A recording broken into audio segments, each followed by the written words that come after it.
So good morning and welcome to the March EP&R Lunch and Learn. My name is Donald Moore and I'm a Public Health Preparedness Training Coordinator with the Office of Emergency Preparedness. Today's Lunch and Learn will cover the FEP capability, Emergency Operations Coordination, and the presenter is Bob Moskoff, Director of the Office of Emergency Preparedness. I'll now turn it over to Bob. Thank you, Donald.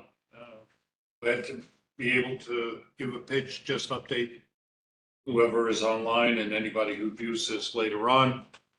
We just got our Notice of Funding Opportunity, the NOFO, for next year's grant. We're level funded, so that's good.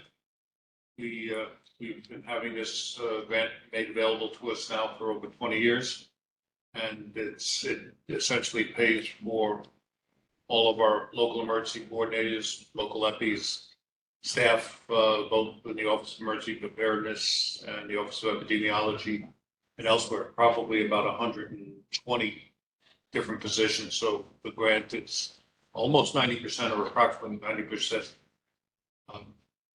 salaries, benefits, and support to those folks. Next slide, please.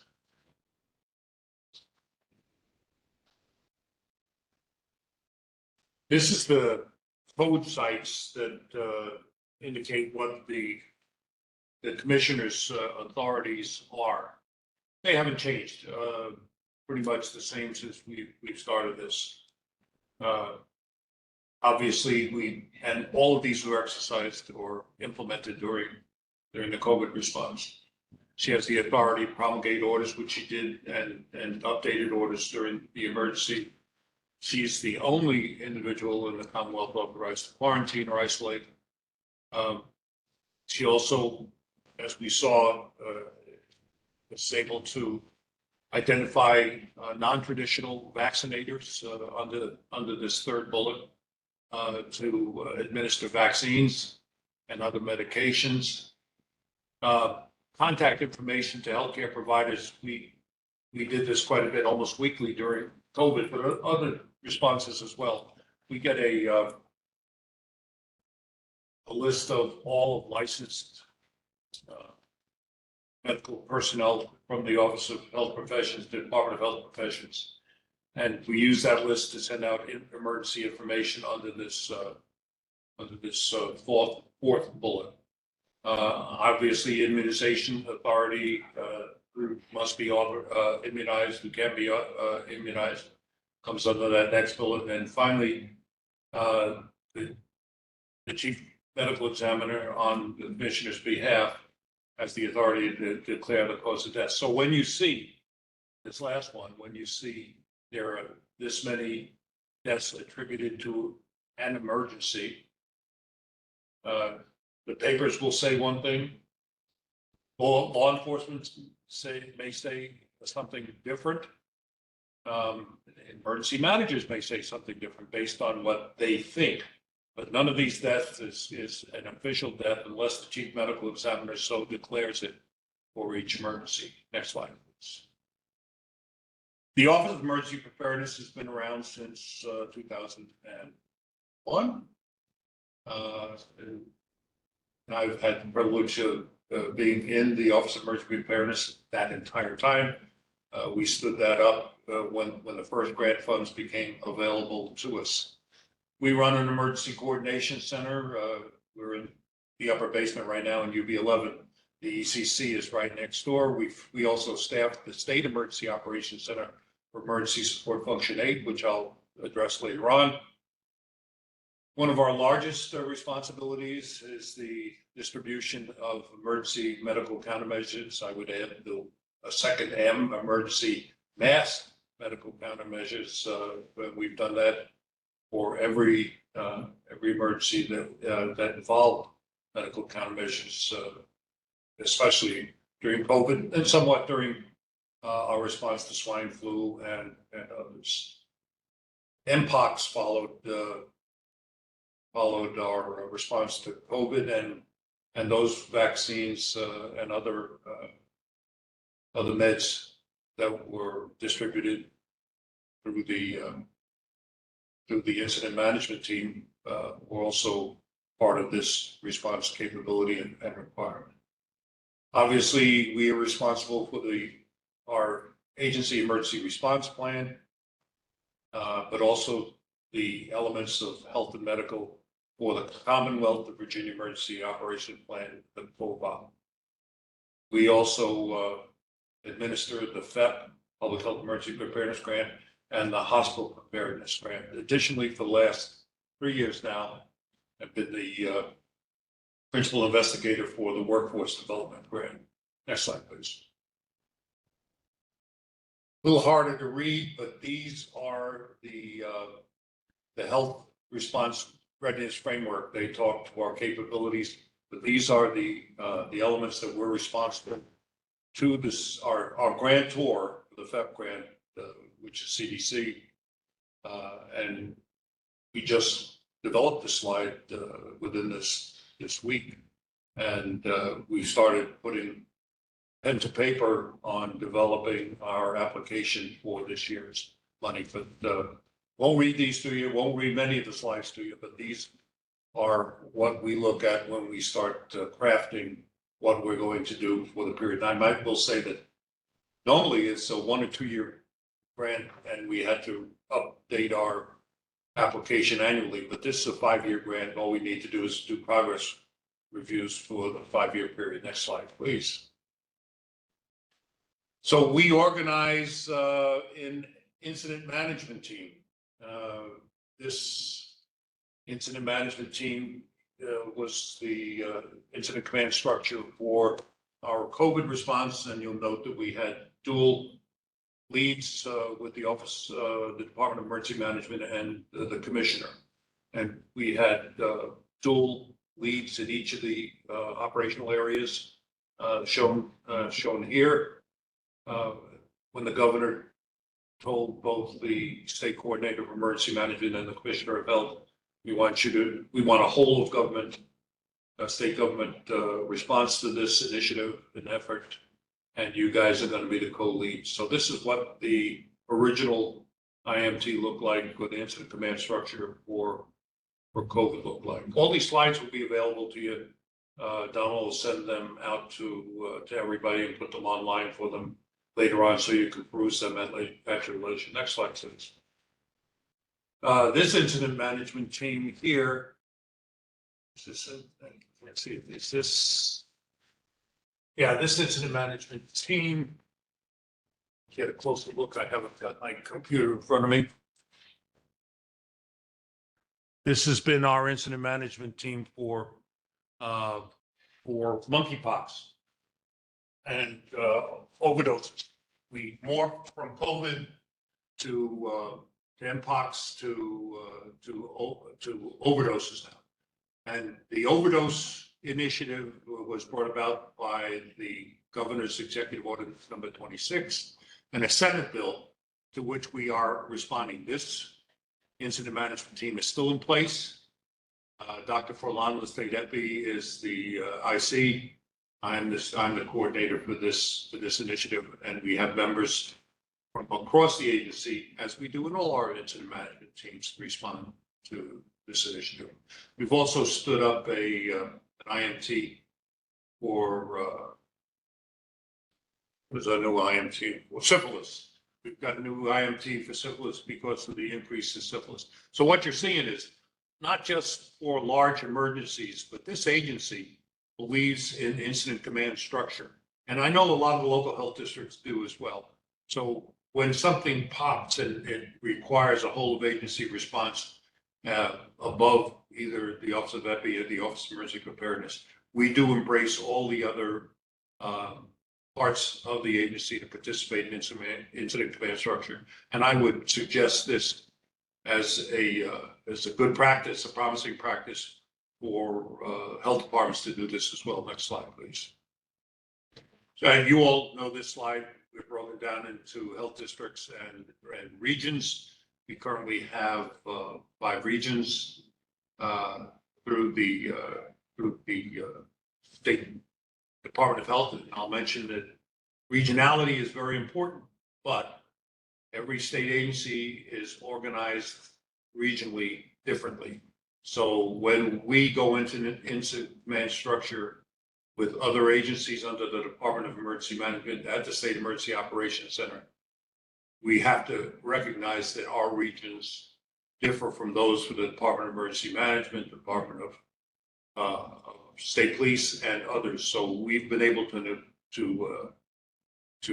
cross these lines of demarcation well, but just recognize every state agency is organized differently. And we pay for, through the FEP grant, the EPIs and emergency coordinators, both at the regional level and at the local level. For this next slide, please.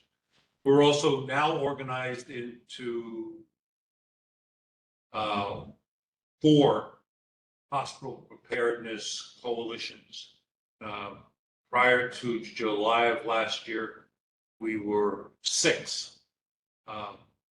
We had a Northwest and a near and far Southwest at that time, but we've consolidated now into 4 hospital preparedness program regions or healthcare regions, and they are supported through the hospital preparedness program grant, which you get from the Assistant Secretary for Preparedness and Response at the national HHS level. Thank you. Next slide, please. The commissioner is the ESF 8 responsible entity for state response. These are the functional areas within emergency support function 8. I think currently, right now, other states have different numbers. Federally, we have different numbers. But I think we have 15 ESFs. 17, excuse me. Thank you, Susie. 17 ESFs. We are responsible for ESF 8 in the health department. And I'll note, we're also responsible for ESF 3, which is the Office of Drinking Water. And they cover those responsibilities as well. Next slide. Our plan is, as I've indicated, in each of the local health districts and on our regions, their functionality is listed here. But this is the minimum of things that are expected, and how they're used in the districts differ.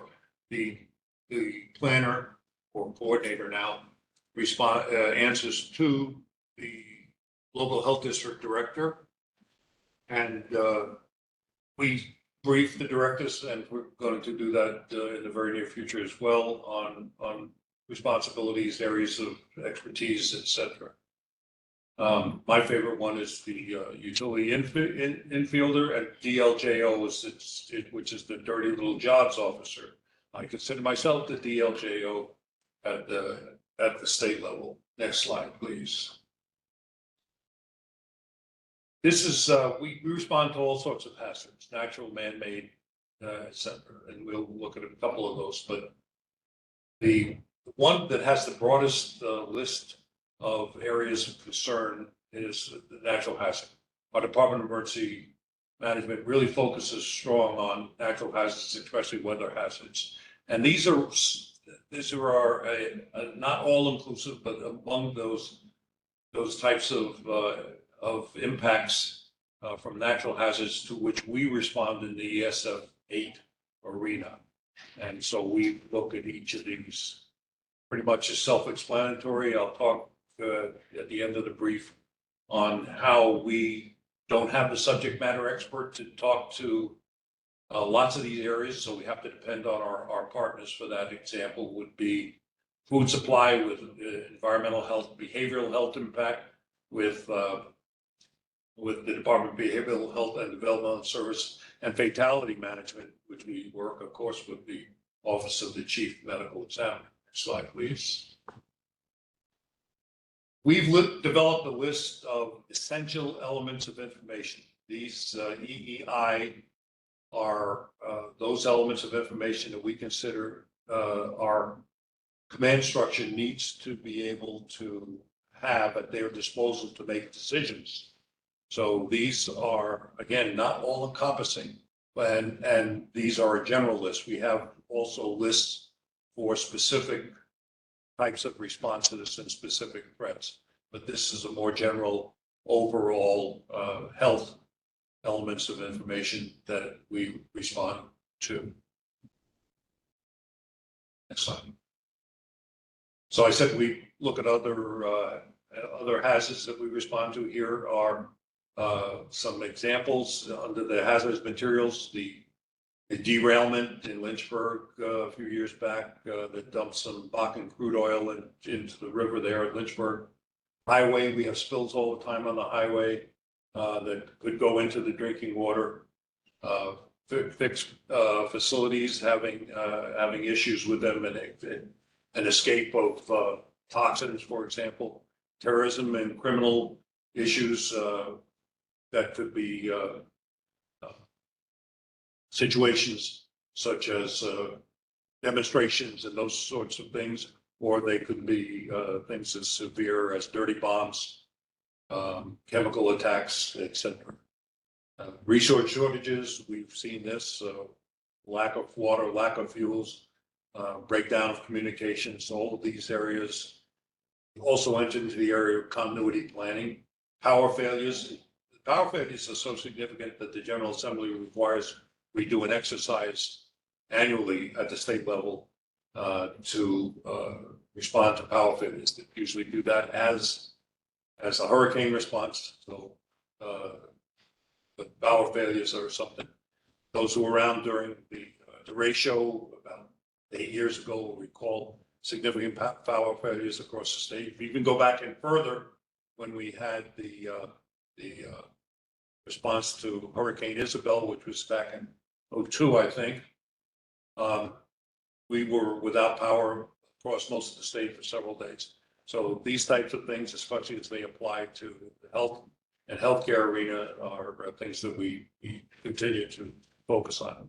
Our 2 nuke plants, we exercise with our federal partners on a regular basis. Every year we alternate which nuke plant we respond to. We do that with our Office of Radiological Health. Oil spills, again, that is just one type of contaminant that we deal with, but we've seen that probably more often than others. Next slide. Unicode has its listed here. We've had examples of all of these, including addiction. At the end, we've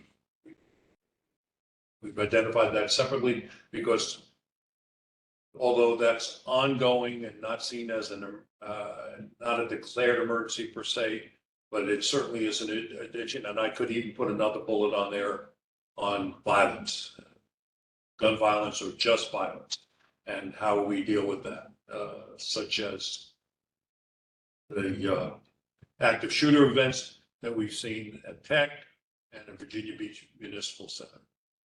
Next slide, please. Other health radiological emergencies, in addition to the nuke plants, dirty bombs, and an explosive device.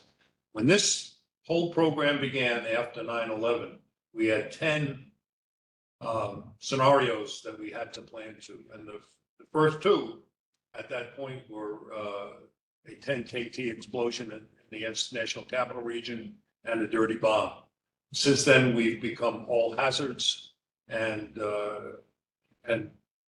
this is a good list of several that we have here. The chemical emergencies, I'll talk a little bit about ChemPack and our response to that. Mass casualty, obviously, we work with the chief, with the Office of Emergency Medical Services. For mass fatality, with the Office of the Chief Medical Examiner. Pandemics, and a list of emerging infections. This year, we're going to do our annual community emergency response series focused on emerging infections or a disease of unknown origin. And we've listed a few, but not, again, all-inclusive list of those with which we've worked with. Next slide. The SNS. A lot of our time in the very beginning of our history was on the dispensing and distribution of the Strategic National Stockpile. It was thought at that point that that would be the sole source medical countermeasures that we get. This is the definition, the list of types of things that are in the stockpile. And if you were around the beginning of COVID, you know the stockpile failed. And so we were sort of left to our own devices for personal protective equipment, for vaccines, for other therapeutics, or other countermeasures. The stockpile has reemerged. They've been reborn. We are working closely with them as we look at what they carry and what their capabilities and capacities are. That said, we have developed a very robust capability in-house together with our Department of Emergency Management and others to maintain some of our own stores and especially in personal protective equipment and other elements. And we continue to not be totally dependent on the SNS. Next slide, please. So this identifies some of our partners in the logistics area: Department of Emergency Management, the Guard, Department of General Services. And so you may remember that we worked very closely with United Parcel Service prior to COVID. They failed during COVID, as the SNS did. And through the Department of Emergency Management, we have a great partnership with Estes Trucking. And we've always stressed the importance of public-private partnerships. And they've been good partners, and we hope that that continues on into the future. Next slide. Just some pics here of some of the testing and vaccination sites that were stood up by the local health districts during COVID. I think, you know, if you look back and you want to do a sports metaphor or analogy, we were in spring training in 2002. We got during the regular season, probably between 2003 up until COVID. And then we had the playoffs during our statewide exercise in October of 19, Cardinal Resolve. And then the World Series showed up, and that, to my way of thinking, was our, I think our coming of age was Isabel in 02, but our proof of capability was the COVID response. And those of you who were involved in that, I would hope that you would agree with me. A lot of preparation, a lot of practice games, and then we did it for real. We thought maybe swine flu was real. We thought Zika was pretty significant, but to me, this was the World Series. Next slide. ChemPack, those elements of the Strategic National Stockpile take 12 to 24 hours to get into the state, but that's not good for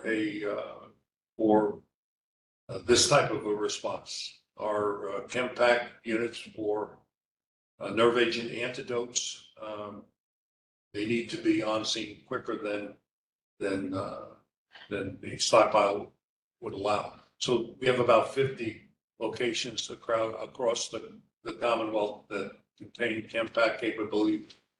Each of these boxes that are shown in the pic are connected by a phone line back to CDC. We inventory these things. We change out the supplies within these containers on a regular basis, and we continue to support it. And this is mostly at the local health district level, together with healthcare partners. Most of these are in hospitals. A few of them, very few of them are in EMS centers, but we will continue as long as they become available to us or are available to us in the future. Next slide, please. Couldn't do any of this without the MRC program. So we've got over 25,000 medical reserve Corps folks, almost 19,000 of them are deployable in the near term. They were absolutely invaluable in testing, vaccination, and other support during COVID. And I think part of the pride is that after COVID, we didn't know if we would be able to maintain such a robust capability.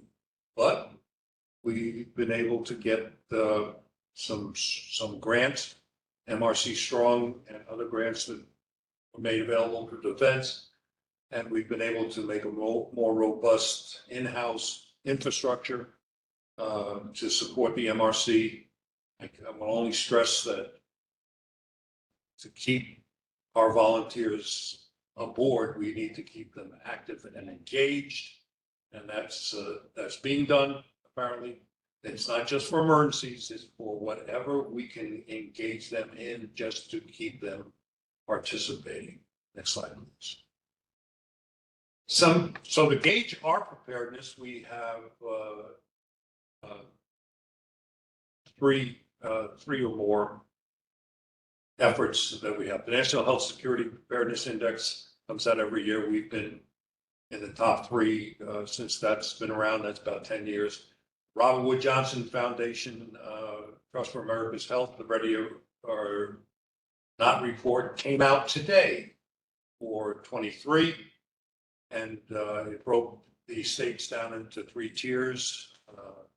Top tier of 21, we were in the top tier. The second tier was 16 states, and the third tier was 13 states. So we, not just states, but also territories, District of Columbia. So we've finished every year since RWJ has been around, with Ready and Not report, and we've been in that top tier, as I said, for every year. The operational readiness review, this is an older slide. We will not be doing an operational readiness review per se for future grants. That will be replaced, but we will still have efforts. Part of this, next slide, part of this will be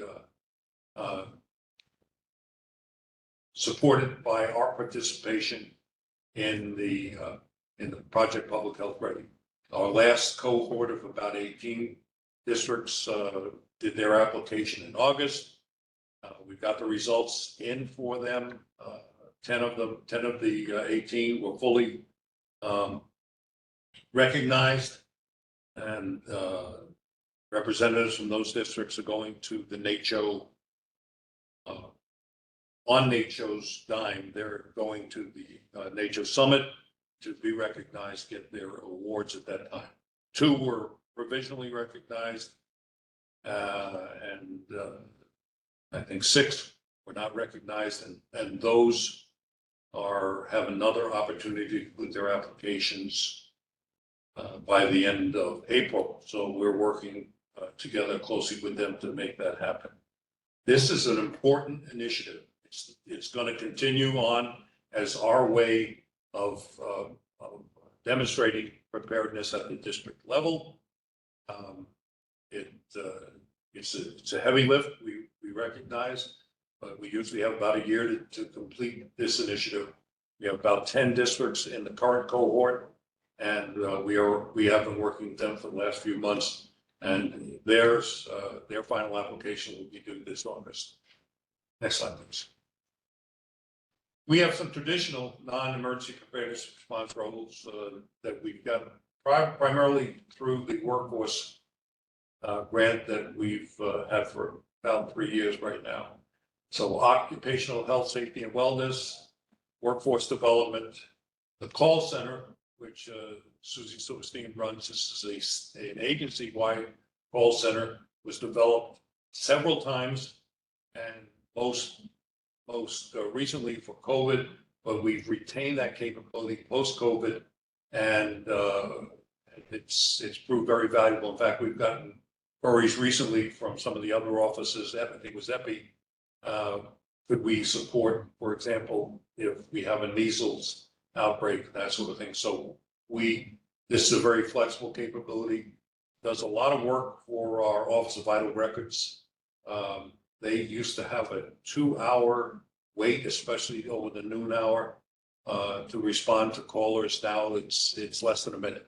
So this is a capability that we look forward to supporting into the future. It's funded through the ELC grant, at least into 26. We also have an after-hours call center for clinicians primarily to call in and speak to any of our offices or districts, and Susie Silverstein runs that too. Our video teleconferencing webinar AV support is for the agency resides within the Office of Emergency Preparedness, as does continuity planning for the COOP continuity of operations plans. Next slide. Speaking of COOP, we purchased a new system through RedCap to make sure we have a COOP coordinator in each of our districts and offices. That's happening as we speak.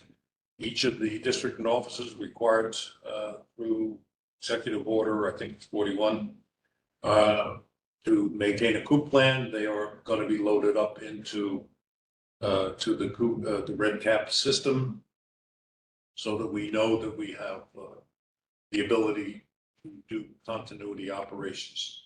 So continuity operations, most people think of when we have a large calamity is when we need to do that. That's not just then.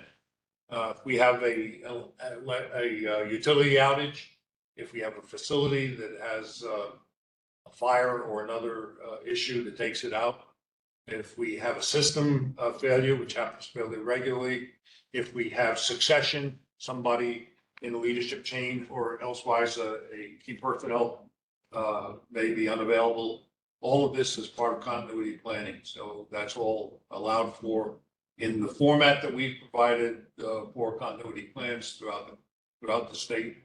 And this also is required by a governor's executive order for each executive agency throughout the state. And this carries through down to the office and district level. Next slide, please. So these next several slides, I'm not going to read them to you. They're very wordy, but I wanted to show that we are only the touch point in the Office of Emergency Preparedness. We set the stage, we organize for incident management, but all of the offices within the agency have a role. So the first one is communication. And I'll tell you, communications are one of the keys for regardless what the response is.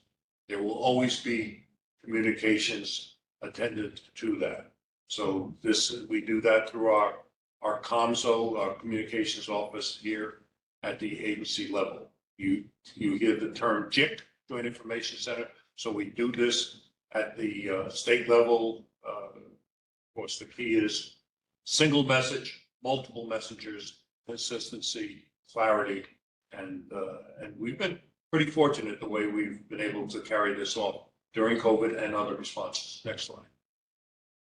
EMS actually helps the Office of Emergency Preparedness training side to staff the Emergency Operations Center during an event. So we maintain trained employees who have access to all of the state systems beyond health. We also, through the Office of Emergency Medical Services, are able to deploy emergency response teams to EMS. Now, all these teams are at the local and regional level. We just do the facilitation and the deployment of them for the EOC through ESFA. Next slide, please.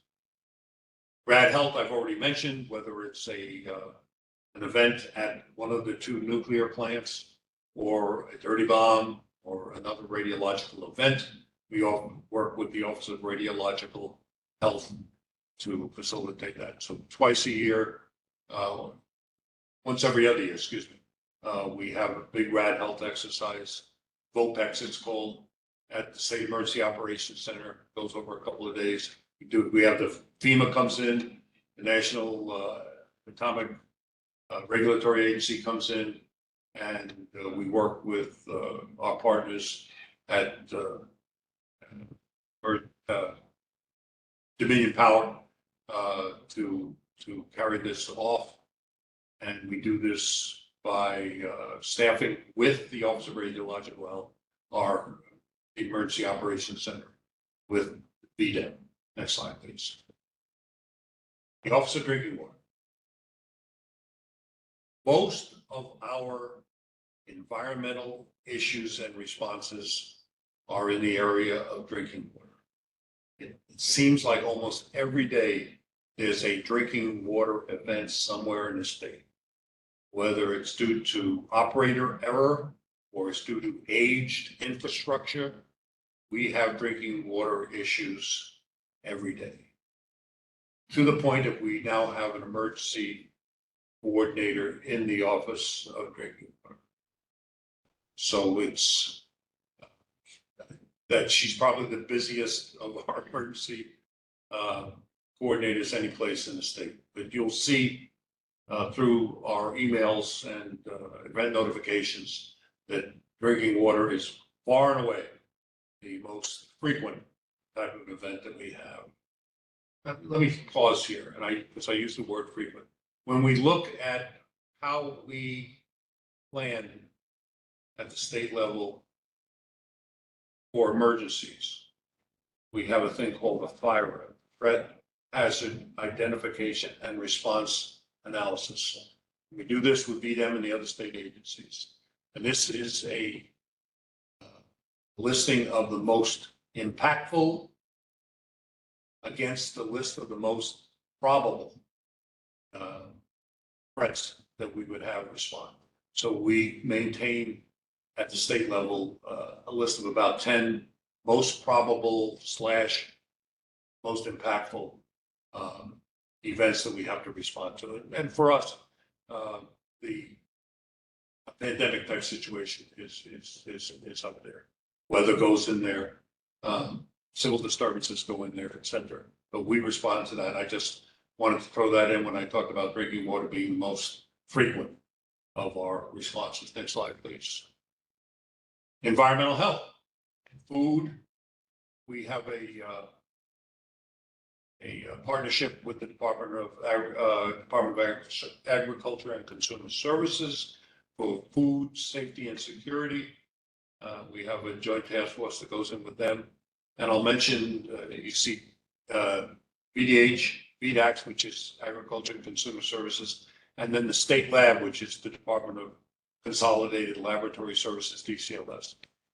They are not part of VDH. They are in the Department of General Services. They have a carve out of our FEP fund every year. They're our partners. We work very closely with them. But this shows some of the interagency responses, at least especially in this environmental area. So these are some of the things that we respond to on a very frequent basis. So after drinking water, I think the environmental health issues is the most likely and frequent type of threat that we respond to. Next slide.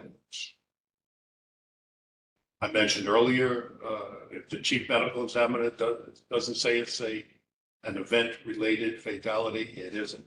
So the chief medical examiner, we work very closely with them. We have both an EPI as well as an emergency coordinator in the office of the chief medical examiner. At this time, next slide, please.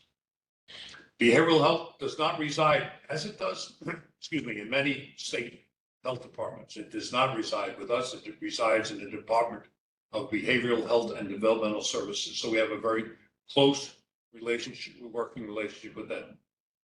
Like communications, behavioral health is a function that we see in almost every emergency response.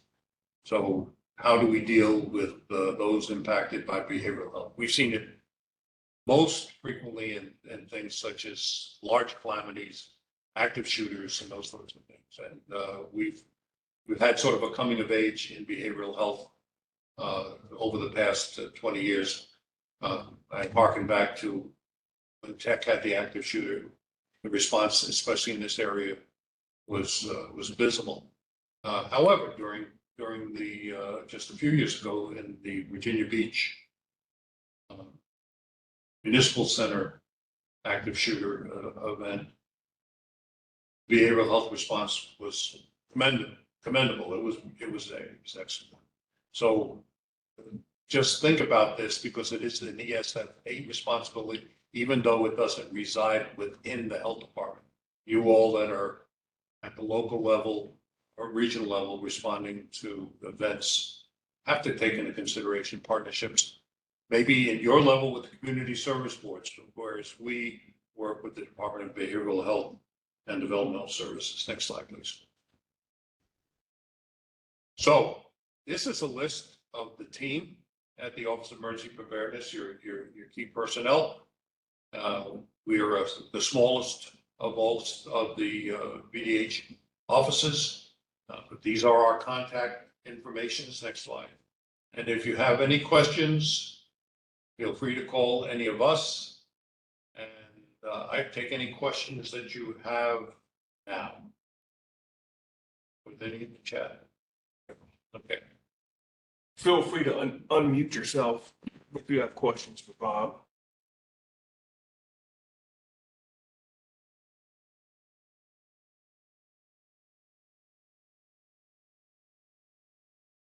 Okay.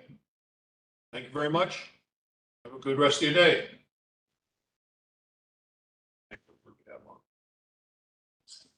Seven.